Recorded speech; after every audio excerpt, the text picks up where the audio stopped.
Hey guys, welcome back to my channel, and it's Deb C, and the place to be, it's Deb C. Boop, boop, that's me. Boop, Deb C. Hey guys, and happy Wednesday. Hope everybody is having a great day. Welcome to, I don't know why it's so hazy, why it looks so hazy on my phone, but it looks like it's real like hazy everywhere. So welcome to that. Plus I have these clips in my hair. They're not decorative. They're just clips that you would use to keep the hair out of your face when you're like washing your face or putting on makeup. And I tried to put makeup on and my skin was like so flaky and dry that it just like looked terrible. I tried to do my hair and it looked terrible. So here we go. You don't watch me for beauty, obviously. Okay. So I watched Real Housewives. I watched a little bit last night. Did not make notes. Watched it today, made notes, and the ending was cut off a little bit. So I will tell you as much as I saw. Okay, so starting off, Erica has Bose and Dorit over to her place. Bose is taking all the ladies on a girls trip to St. Lucia. Ooh, as we find out later on, St. Lucia is the only country that has a woman's name in it. Okay, doesn't Bose give some shade? She's like, she hands out gift bags to the ladies. I guess there's like a bathing suit or a cover up or something like that. And she's like, there's gonna be all kinds of things. We'll have a fashion show, like a real fashion show. She threw some shade. Okay. Dorit says, do you know, I had lunch, I had dinner with Garcelle. We talked about Sutton, and Garcelle said to me, Sutton's very sensitive about the drinking. So maybe lay off the drinking a little bit. And Erica jumped in and was like, hey, hold up. Hold on a second. What about me? Because over the seasons, Sutton and Garcelle got on me about drinking, about my medication, about the lawsuits, about my marriage. And now all of a sudden they didn't lay off me. So we're supposed to lay off of her? No, thank you. I don't think so. Listen, some people have been getting on Sutton for the last few years about the drinking. With Erica, I don't know how she would think that people wouldn't say anything to her about like all of the lawsuits. I mean, you are on a TV show that you are supposed to share your life. But I mean, listen, I get it. If you want people to be sensitive about your drinking, then you kind of have to show the same consideration to others. I get that. I can see where they're both coming from. Okay, Garcelle and Sutton have lunch over at Sutton's place.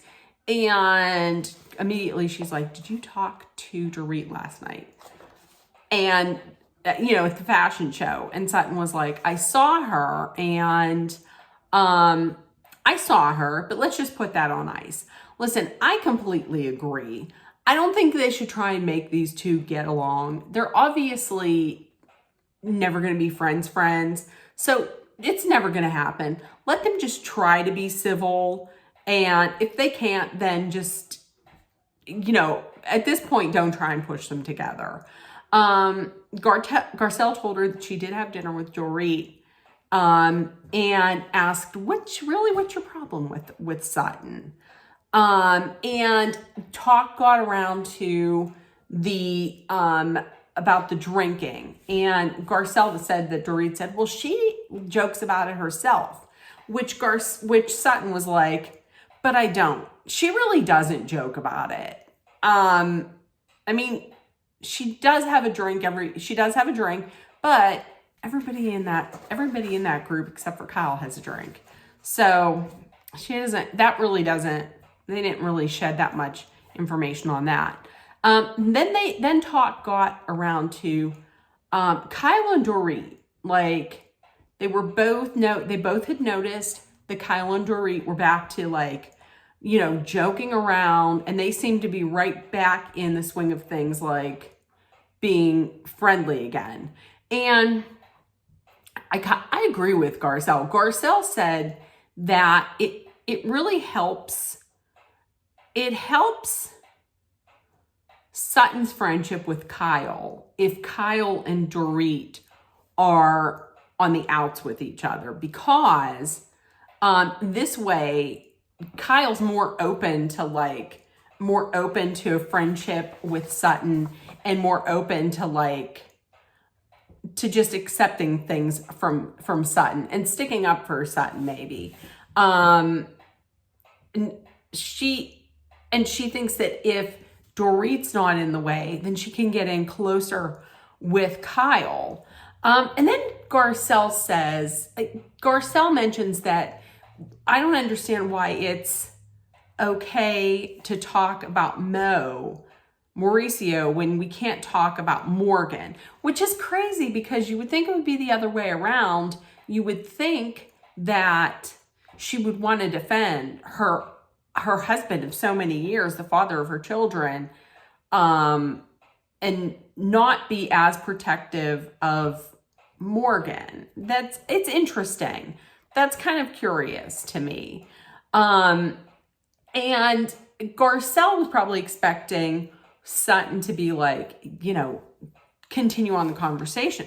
But Sutton said, I'm not going to talk about that. I want to respect her privacy, which makes Garcelle think, why is Sutton so afraid of Kyle? And Sutton says, I don't want to make her mad. I don't want to make her angry. Why do you not want to make her angry? Like, what is there? I mean, I don't know. I don't understand. Like, is Kyle holding some kind of cards or something? Because if you want to be friends with anyone, I mean, you got Garcelle. Garcelle sticks up for you every time she can. You have your best friend, Jennifer Tilly. So, I mean, I don't know why you would need Kyle to be so close to you, especially when earlier in the season, she was like, I am done bowing down at the altar of Kyle Richards. I don't understand that. Makes me wonder. Okay, so Kyle then has Bose over. Bose comes over, brings her gift bag for St. Lucia.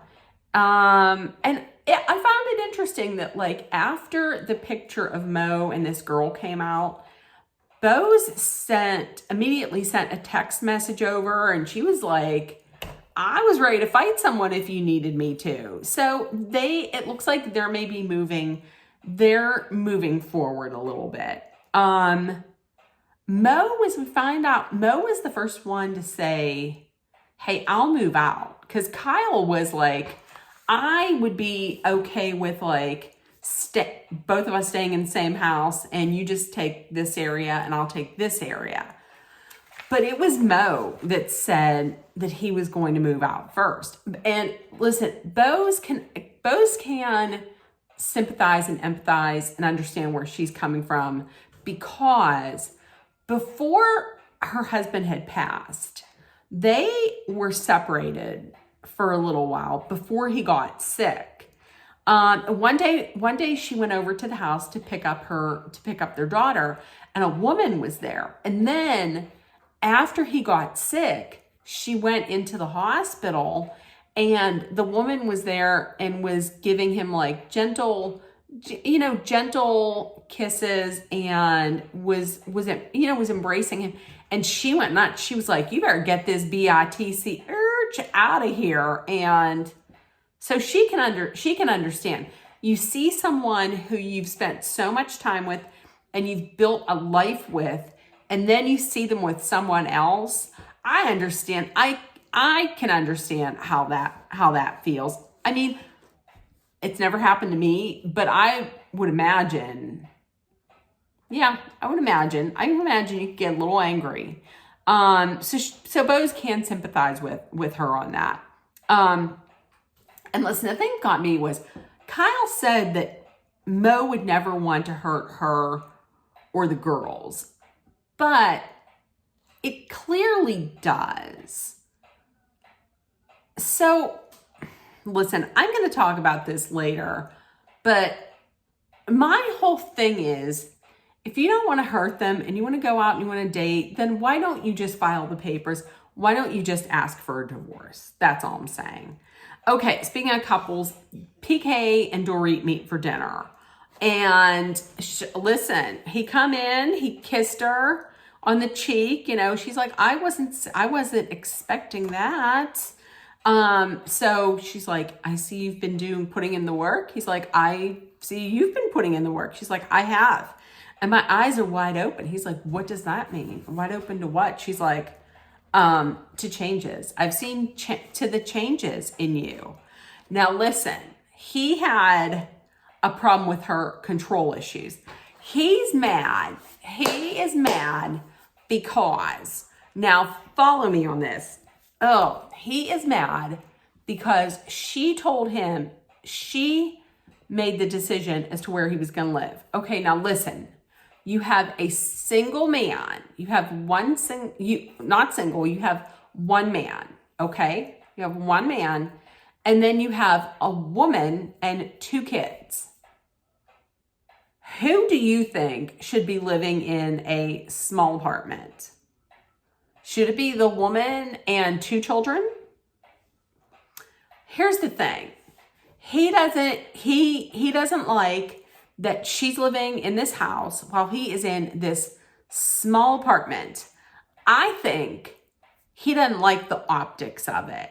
He's used to a more opulent lifestyle, which, you know, being in a small apartment is not becoming of this lifestyle and this image that he has. That's what that came off. That's what that came off as. So which is shitty, because you're saying you would rather live in this big house by yourself and have the mother of your children and your children, who, by the way, he probably hardly ever talks to. He probably never visits them, and he probably hardly ever talks to them. Okay? So that was bullshit. That was shitty. So, that was shitty. So she asks this long email, this 7-page email, what prompted this? And he says it's a summary of just how you made me feel and how it's going to look like in the future if we don't get this resolved. And he's saying he needed to get a lawyer so that they can talk civilly, so that they can talk, you know, that not in screaming matches, but so they can talk civilly. That's the only reason why you got a lawyer. Really? I don't buy that. And then she asks, did you at any point want a divorce? So he starts off by saying, listen, rather than bring out the best in me, you bring out the worst in me. We have to work to co-parent, which agree. And we have to find that friendship that we had. And she's saying, so does that mean that we work through things? He can't answer it. He doesn't know what he wants. That's what he's saying. He's saying he doesn't know what he wants, but I think he does. I think he knows exactly what he wants. He keeps saying we're on a journey to friends. We're on a journey to friends. Well, you're married, and I get it. You do have to have friendship there, but she needs some clarity. She needs to know what's going on. And between her and Kyle, listen, they both need to move on. They both need to move on, file and move on. this was her talking PK was a whole lot of nothing. If she brings out the worst in you, then why would you even want to be friends? Like, that makes no sense. And a part of me, and I've been hearing this a little bit on social media, where people are saying, what if this is just like all fake and it's all for a storyline? Do I think that the trouble that they're having is fake? I don't. But why do you need to drag this on for so long? I mean, it's obvious that he doesn't want to be married. But last year, everybody, including myself, was like, why do they still have Dorit on? I mean, either get rid of her or put her down to, or knock her down to demote her to like friend of. And now all of a sudden this year, she comes back with like, you know, juicier than ever with, you know, a separation, and she's just driving, she's smoking, she's speaking her mind, she's speaking up. I mean, I don't know. Would it totally surprise me if it was just a bit? It wouldn't. I don't know. But she says, and then she says in her heart, she doesn't want a divorce. Like, after she has been portraying him to be just like, the way she talks about him, it's almost like he's a Jekyll and Hyde. Like, one minute he's okay, the next minute he's screaming. She said he's not a good father. He's a terrible father. So why would you, after how he's been treating you, why would you want to still be with him? And I mean, I get it that there's love there, and you had years together, and you have kids together, but after how he treats you, no, no, thank you. That's why I would never, That's why I would never get married. I mean, there's quite a few reasons, but that's a good reason right there. Yep. Okay, so Boaz has Keely over for dinner, and it's him and her daughter, Lael, just so she can get to know him more. It was really, to me, it was giving parents, it was giving vibes of like parents meeting a boyfriend. She grilled him. To me, maybe this sounded like a little bit like it was a little rehearsed, like, ask him this question and then ask him this question and then ask him that question. But these are questions that that her daughter does need the answers to. He says that he would not move in unless they were engaged. And the question from Lael was, would you live here or would we move to San Diego? And she would rather that he move to Los Angeles so that she wouldn't have to be uprooted, move away from her friends. And I understand that. And he says he would do that. Here's the thing. He says he wants to have multiple kids. But I don't know how feasible that is. I mean, Boaz is in her, what did they say? In her upper 40s. So I don't know if that's feasible. Here's the thing. There is something about him that isn't sitting right with me. Like, I don't want to say he's giving me grifter vibes, but there's just something that isn't, I don't know. The thing that might be giving me a pause is that neither one of them have said, I love you. Like, he didn't say, I love you yet. So I wouldn't want to. Like, I wouldn't want to get engaged to or married to or have kids with someone that didn't say, I love you, you know? That's my 2 cents on it. I probably have an unpopular opinion, but I mean, it went well for, you know, for the three of them. He seemed to fit in well with her daughter.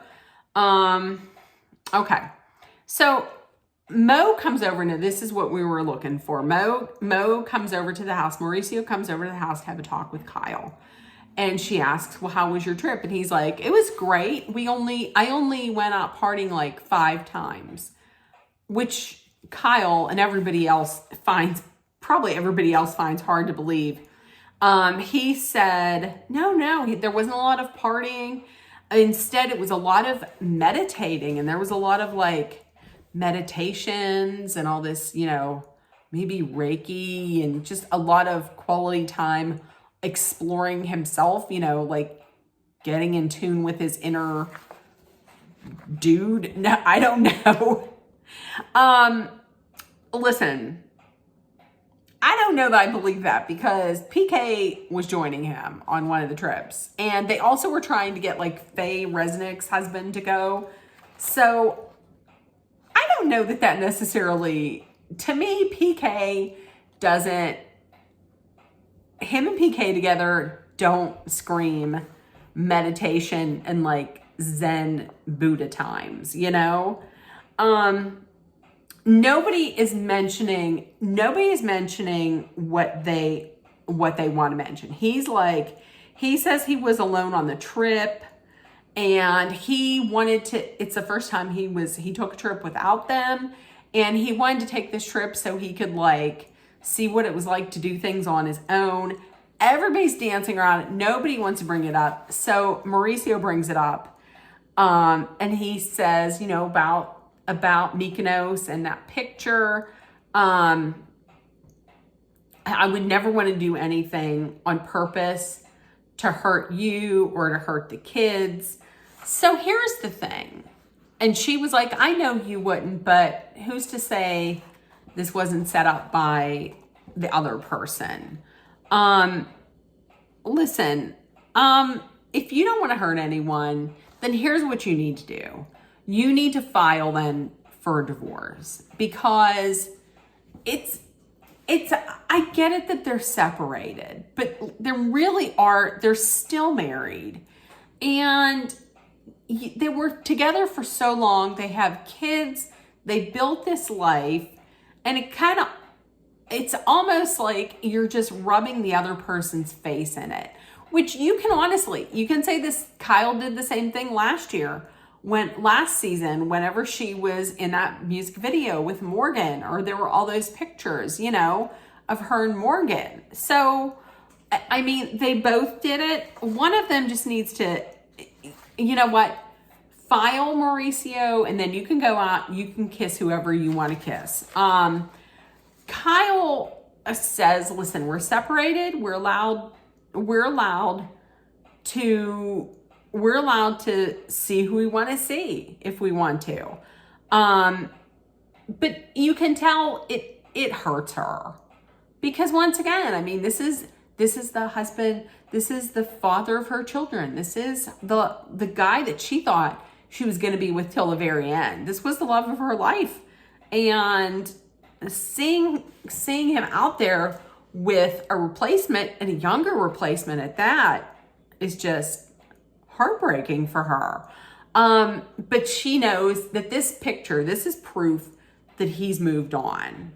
So listen, Kyle, you need to move on. He's dragging his feet, but Dorit and Kyle both have to move on. I mean, Kyle, I fully think, was thinking that before this picture surfaced, that maybe he would come to his senses and he would come back. He's not. He's really not. And despite all this, PK doesn't know what he wants. PK knows what he wants. They both need to lawyer up, and they need to file the papers. So they're not stuck in limbo. It's just holding both of them back, especially Kyle.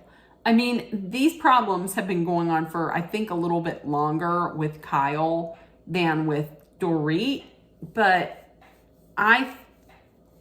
they need to move on so that they can start their life.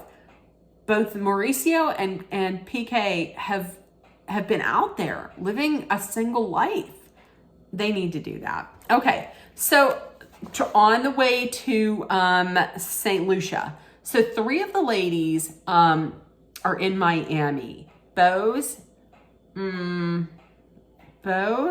Kathy Hilton, and Dorit are in Miami, and the rest of the ladies are flying down to Miami, and then they're all going to fly out to St. Lucia. Listen, I'm going to tell you, they arrive, and when I say, holy shit, I was like, wait a minute. Do they have a police? They had a police escort from the plane to the villa. A police escort. And then when they got there, there was like that steel drum band. Beautiful. I'm going to tell you. Listen, Erica was absolutely right that she's giving Kathy Hilton a run for her money. Absolutely. Because when Kathy Hilton had that trip, she had that fake Tom Cruise at the Top Gun house. I was like, oh, okay. She really is giving her a run for her money. So they have these beautiful villas. So in one villa, it's Dorit, Bose, and Erica. And it's going to be Erica and Dorit's birthday. So they'll be celebrating that. Then it's Kyle and Kathy in another villa. And then it's Garcelle and Sutton and Jennifer Tilly in a villa themselves. To me, honestly, it looked like almost like, because Sutton was like hugging Kyle, and she had kind of like a look. I really feel like Sutton was thinking that she was just gonna room with with Kyle. I could be wrong, but there was like a little bit of a look like, oh, okay. Listen, Garcelle's the one that stands up for her regardless. So be appreciative. So everybody goes to their villas. Sutton is talking about Kyle and Dorit. She's like, she's really able to forgive. They're really able to forgive each other really quickly, but not so much me. Jennifer Tilly noticed this group is very cliquey. This group is very cliquey. Like, she thought they were going to all hold hands, skip down the road, singing Kumbaya, everybody make s'mores and braid each other's hair. That's not going to happen in this group. It is cliquey. And she said, what did she say to Sutton? She said, well, first of all, how she says Sutton, she's not like Sutton. No, wait, how does she say it? She says it a different way, like Sutton. No, not like that. If I hear it, I'll try and perfect it. Okay. So, she says something like to Sutton, like, do you think that no matter what you do, they won't forgive you or they won't accept you or something like that? And Sutton starts crying. And she says, listen, the only one of these ladies that accepts me is Garcelle. Yeah, remember that. Don't try and listen. And then she says, Kyle doesn't stand up for me, and all she wants to be is accepted. She starts crying, and then don't you know, that's when the DVR cuts off. Boom, and then the DVR cuts off.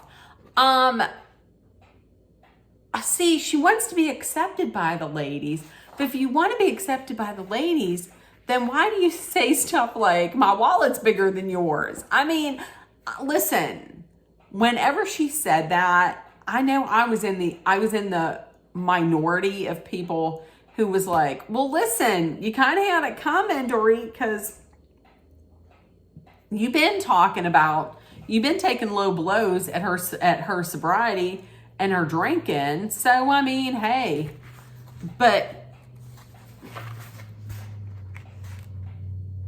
I mean, does she want to be accepted by all the ladies, or does she just want to be accepted by Kyle? I don't understand why it is so imperative for her to be like so close with Kyle. I don't understand, especially like I said, because Kyle doesn't defend her all the time. It doesn't make any sense. Okay. So listen, in the comments, let me know if you watched. Let me know if you enjoy. You know what this reminds me of? This haziness. I don't know if it's gonna show on on the video. If it does, it reminds me. Did anybody ever watch Moonlighting with Sybil Shepherd and Bruce Willis?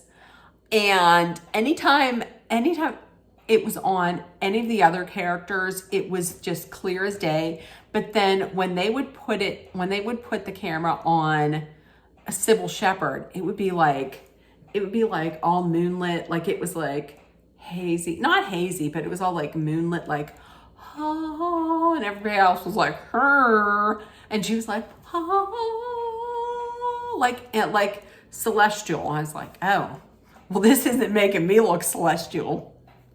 So listen, if nobody told you yet today, you're loved, seen, and heard. Please make sure that you put love, kindness, compassion, acceptance, hope, and positivity out there in the world, so it comes right back at you. Please take care of one another. Please, oh, what else? What else? Plenty else. Also, be aware of your surroundings. Be smart and safe. Hydrate often with water, which I did not do a lot of today, and my skin is super dry. And number 4, if you're in a dangerous situation, know that Dolly and I are sending our love, thoughts, prayers, and all kinds of positive energy for you to make it through. You will not get a video from me tomorrow because I'm going to do my everything shower, and I'm going to just relax and just, I don't know, just take a day off. So, all right, I will see you on Friday for who knows what. Okay, I'll see you Friday. Bye, guys.